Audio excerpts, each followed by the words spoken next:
Hello guys, today in this video we are going to discuss about potential in the depletion region of a PN junction in thermal equilibrium.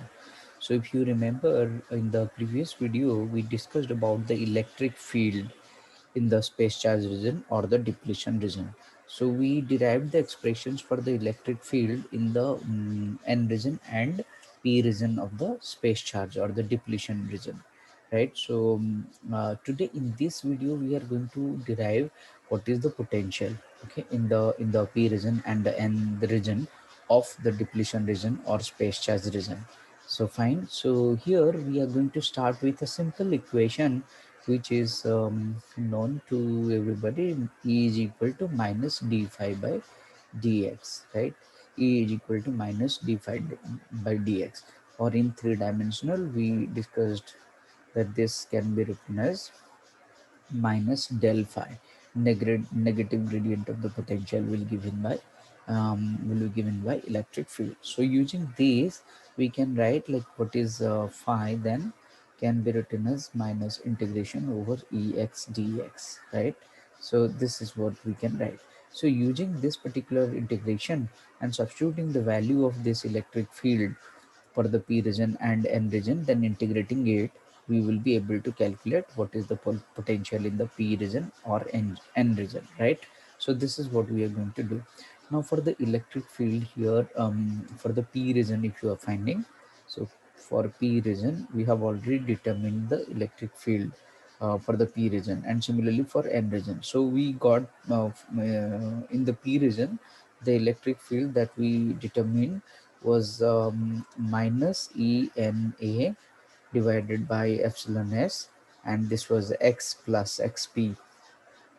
Okay, this is what we determined for the P region, okay, where x was in between 0 and minus xp, and minus xp was the abrupt boundary.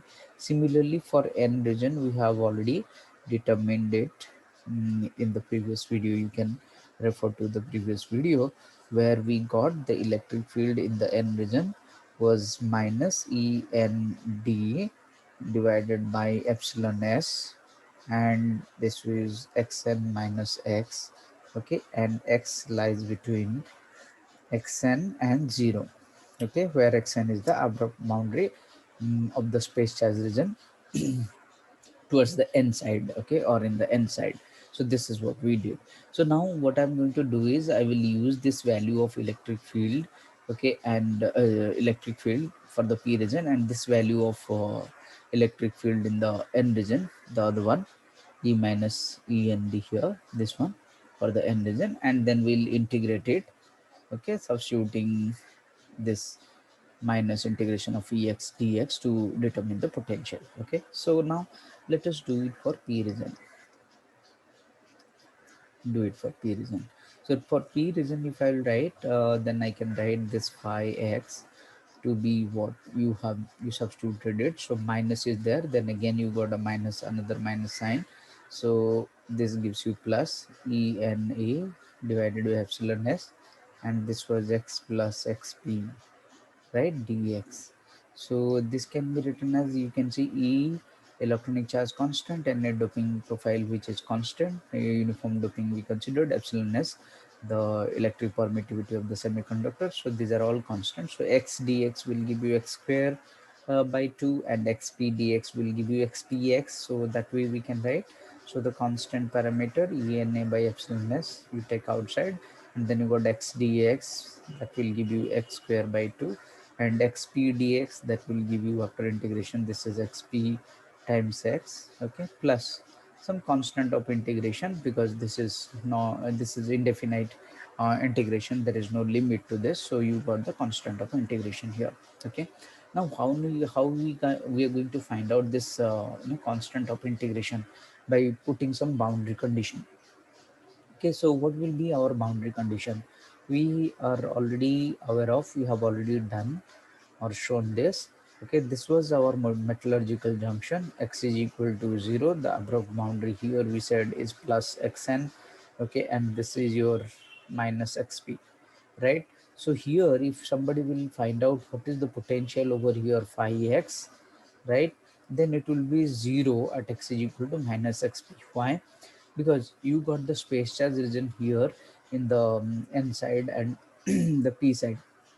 So in the p side we got your what, holes are moving from p region to n region.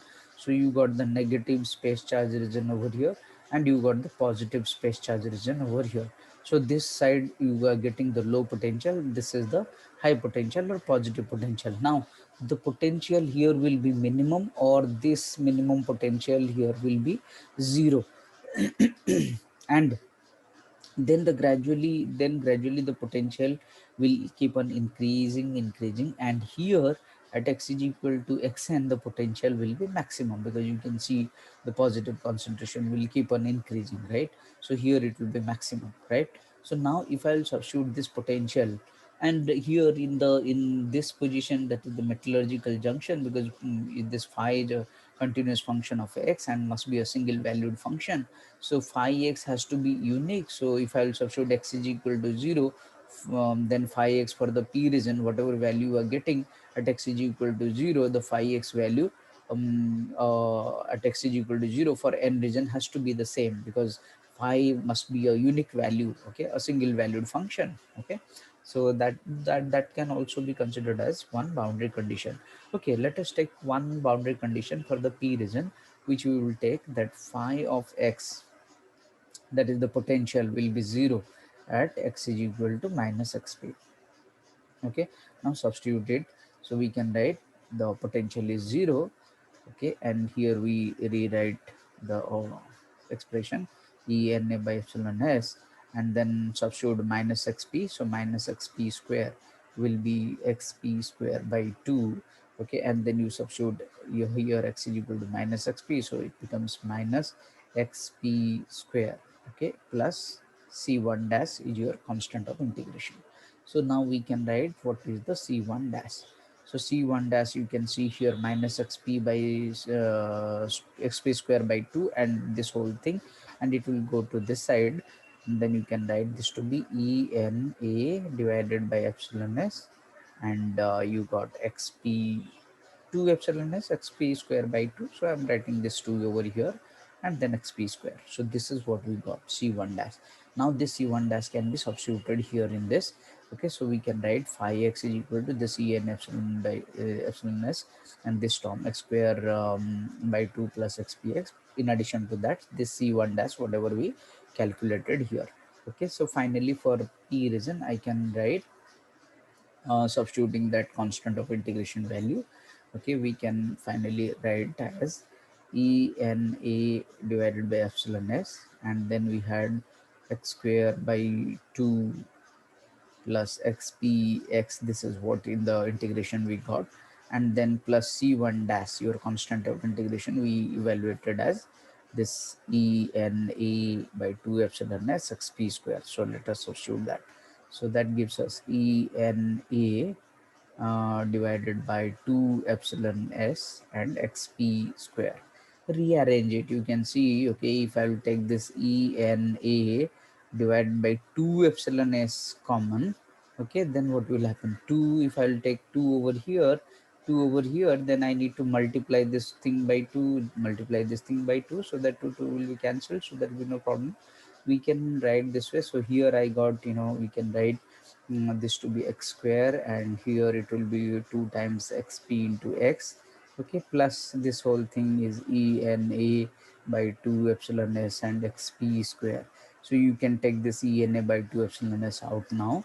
So you can take this ENA by 2 epsilon s, which will give us in the bracket x square plus 2xpx plus xp square. So you can see this gives you x plus xp whole square, this term. Okay, so you can write this way. So finally ENA by 2 epsilon s, and in the bracket we got x plus xp.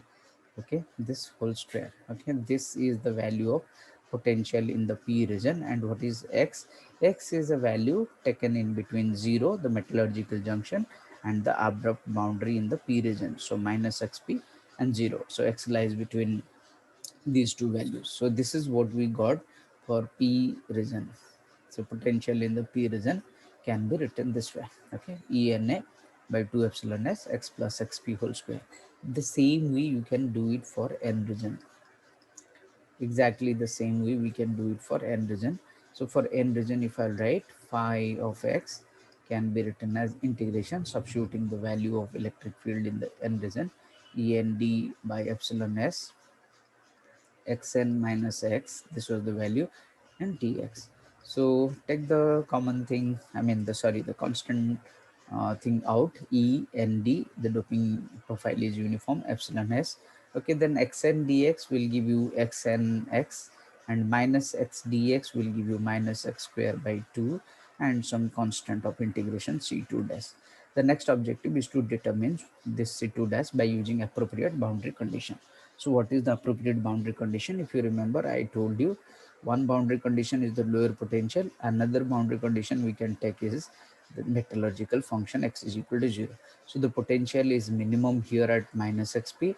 The potential here will be maximum, that is plus xn, but we don't know what is that maximum value. Here we know that the minimum potential phi x will be 0, but we don't have any particular value to equate it to, right?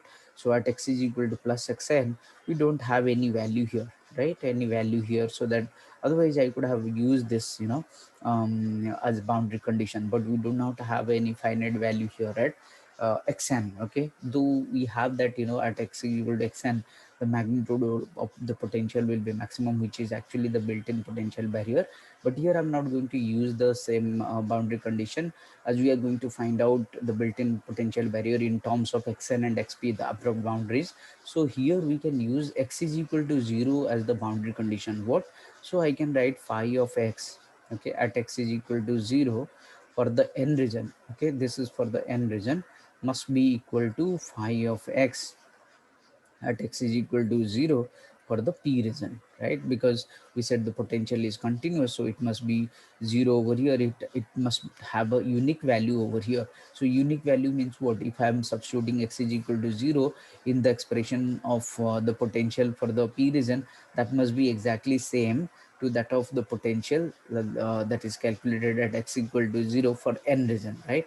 It must be unique or single valued function. It's a continuous function. It has to be single valued and unique value at x is equal to 0.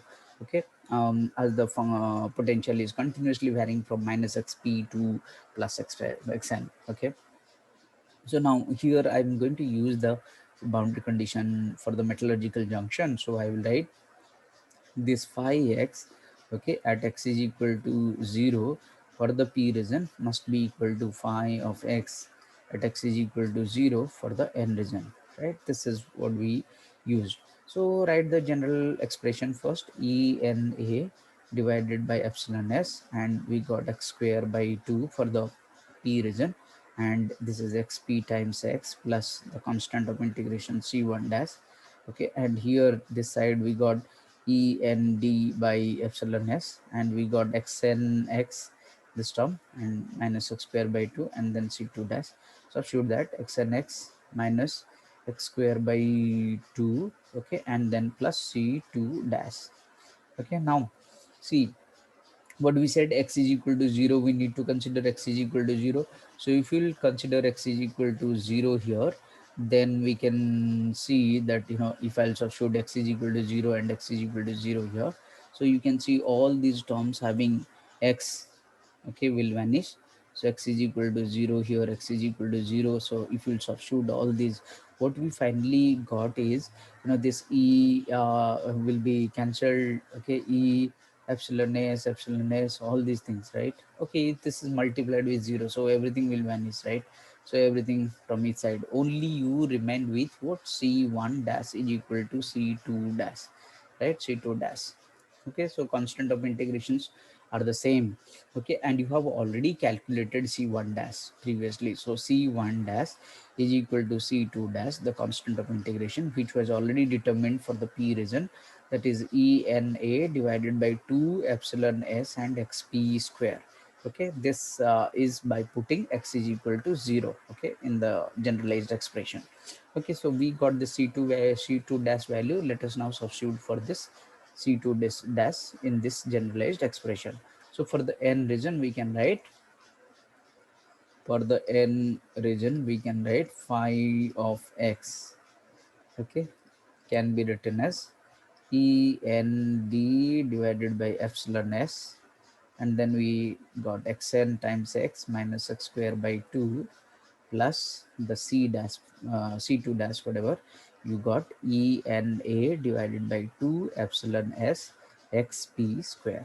Okay, what is that x value here? X varies or lying between, x lies between xn and 0 for the n region. Okay, the same way for the p region we said, for the p region we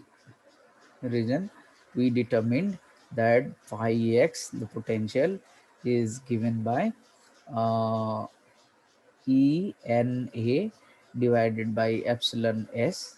Okay, and we determined this to be um, here you can see x plus xp whole square. Okay, so ENA by 2 epsilon s. Okay, and then x plus xp whole square. Okay, and here the x lies between 0 and minus xp. So this is the expression for the potential in the n region and p region respectively, right? This is what we wanted to derive. So we got the potential value in the space charge region in the p side and n side, right, or in the depletion region, right? One thing here, if you remember, I told you, so we have the n region. So now you can see, you know, if I'll just try to show the potential values, okay, try to show the potential values. This is x is equal to 0, the metallurgical junction. This is x is equal to, okay, minus xp, and this is your x is equal to plus xn, right? And here somewhere x is equal, this is x is equal to 0. So you got the minimum value or 0 potential here. The potential is 0 here. Somewhere you got this value where, you know, you got phi x because of the n region must be equal to phi x because of the p region at x is equal to 0. And then somewhere here you got the maximum potential at x is equal to xn, right? So now if I want to find out the maximum potential here, this is the maximum potential, or we can say that phi, okay, at x is equal to xn, phi at x is equal to xn, the magnitude of the potential at x is equal to xn must be what? Must be the built-in potential barrier, the built-in potential barrier. So the built-in potential barrier, if you remember, we said the, you know, the bending of the conduction band was like this, right? And the amount of potential, or the, you know, uh, potential faced by the electron, okay, here from the conduction band of the n region to move to this particular position, that is the conduction band of the p region. This was the p side and this was the n side, and this was exactly nothing but vbi in terms of energy. If you write evvi in terms of potential, if you write it is vvi. So now we can write this phi x, if I'll substitute x is equal to xn, okay, and whatever value I got, that must be equal to your built-in potential barrier. So that way you can write built-in potential barrier as a function of xn or xp, xn and xp. Okay, so let us do that. So what we can do is try to find out the built-in potential barrier in terms of xn and xp. Okay, so the magnitude of the potential at x equals to xn, okay, so the magnitude of potential at x is equal to xn is nothing but your built-in potential barrier. So okay, so now if I'll write this, what we got, phi, if I'll substitute x is equal to xn, we can write this to be e and d. You can see taking back e and d. So I will substitute x is equal to xn over here. Here also you substitute x is equal to xn, right? And then you can see this is xn square, and here you got minus xn square by 2. So that we can write. So I got E n d by epsilon s, and we got xn square, the first one, minus xn square by 2, okay, and then the c dash form, c dash the constant of integration as it is. So I will write that, rewrite that. So we got E N A divided by 2 epsilon S x p square. Okay. So now further, this is nothing but your VBI. So built-in potential barrier now can be written as E divided by 2 epsilon S taking common. E divided by 2 epsilon S taking common. Okay, we can write this to be what? ND. Okay, here we got, xn square minus xn square by 2, that will give you xn square by 2. I took 2 over here, so nd xn square plus, here you got naxp square, naxp square. So now I can say this is the required built-in potential barrier. This is the built-in potential barrier as a function of what? Xn and xp. Quadratic function of space charge region, you can see xn square and xp square. So potential is a quadratic function of what? Distance through the space charge region. Distance through the space charge region means what? In the p side you got, sorry, in the n region you got xn, in the p region you went up to minus xp, right? So this is how we can write the built-in potential barrier as a function of xn and xp. So if you want to plot it, okay, plot this thing over here, um, then what we will obtain is this. Suppose you got x is equal to 0 here, x is 0, this is your plus xn, and this is minus xp. These are the abrupt boundaries. So it is a quadratic function, you can see. So it goes like this here and like this up to this quadratic function, and then again goes like this and reaches the maximum. Okay, reaches the maximum. So here at x is equal to xn, you got the maximum value. Okay, and the magnitude we defined here is what? Is this point, this particular point, which is your built-in potential barrier here. Okay, and here it is 0. So potential phi x, potential is 0 here. Okay, and at x is equal to 0 we obtained what is the value? This is the value somewhere here, and here at x is equal to xn you got the maximum potential, which is the built-in potential barrier itself. So this way we can write the built-in potential barrier as function of what? Xn and xp, quadratic function of the distance through the space charge region. Okay, so in the next video we are going to find out what is the width of this space charge. Okay, that means what? You, if I will consider like this whole thing, like xn to xp, what is this value that we are going to determine. Okay, so this is it. So in this video we calculated the potential in the p region and n region in the depletion region in thermal equilibrium. Okay, and then we wrote the built-in potential barrier in terms of xn and xp. Okay, thank you for watching, stay tuned.